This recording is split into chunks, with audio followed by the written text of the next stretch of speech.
Facing intense political heat in India over its alleged role in favoring the Bharatiya Janata Party on its platform, social networking giant Facebook clarified its position, saying it has removed and will continue to remove content posted by public figures in India which violate its community standards. Ajit Mohan, Vice President and Managing Director of Facebook India, said in a statement that Facebook has always been an open, transparent and non-partisan platform where people can express themselves freely. Over the last few days, we have been accused of bias in the way we enforce our policies. We take the allegations of bias incredibly seriously, and we want to make it clear that we denounce hate and bigotry in any form, Mohan said. He was referring to the controversy generated after a Wall Street Journal report claimed that Facebook's content regulation policies favored the BJP. In a major development, the Nagaland state government has approached the Supreme Court to arbitrate on the actions of its own Lokayukta, Justice Umna Nath Singh, who it claimed to have made several arbitrary demands. Supreme Court agreed to hear a plea filed by the Nagaland government, which has raised questions over the functioning of Lokayukta in the state. The state government claimed that since April 2019, the Lokayukta had fallen short of the standards that were expected from a person holding his position.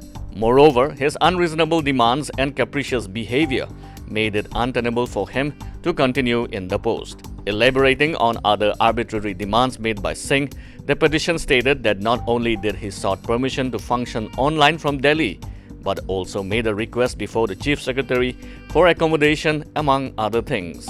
A three-judge bench of Chief Justice of India S.A. Bobde and Justices A.S. Bopanna and V. Ramasubramaniam issued notice after Advocate General for the state K.N. Balgopal made submissions on behalf of the state.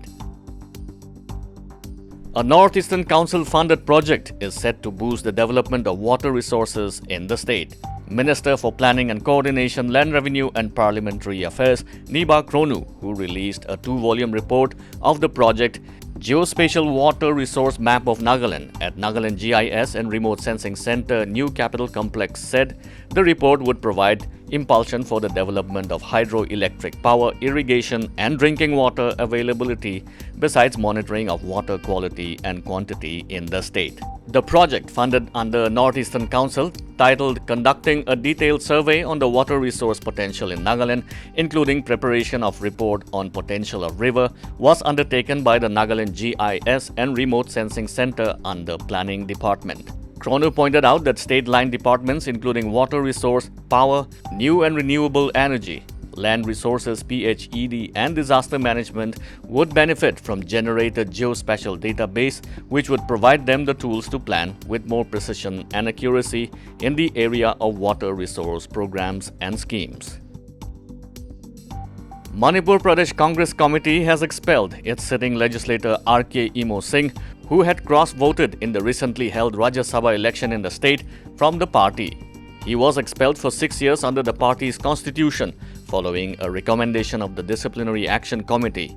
Before his expulsion from the primary membership of Congress, the Manipur Pradesh Congress Committee had served a show-cause notice after he cross-voted in favor of the BJP candidate during the Rajya Sabha polls held on June 19th. R.K. Imo, who was elected on Congress ticket from Sagolban Assembly constituency of Imphal West, is the son of former Congress leader and Chief Minister R.K. Jayachandra and son-in-law of incumbent Chief Minister N. Biren Singh. The Sports Ministry on Friday decided against bestowing the Arjuna Award on former Khel Ratna winners Sakshi Malik and Mirabai Chanu, pruning the list to 27, but accepted an unprecedented 5 recommendations for the country's highest sporting honor this year. The fact that they had already won the Khel Ratna, the country's highest sporting honor, the decision to include their names again raised eyebrows and attracted criticism. With positive cases rising all across the nation, the COVID-19 status of northeastern states are: Arunachal's tally stands at 3,126 positive, 996 active, 2,125 recovered and 5 deaths.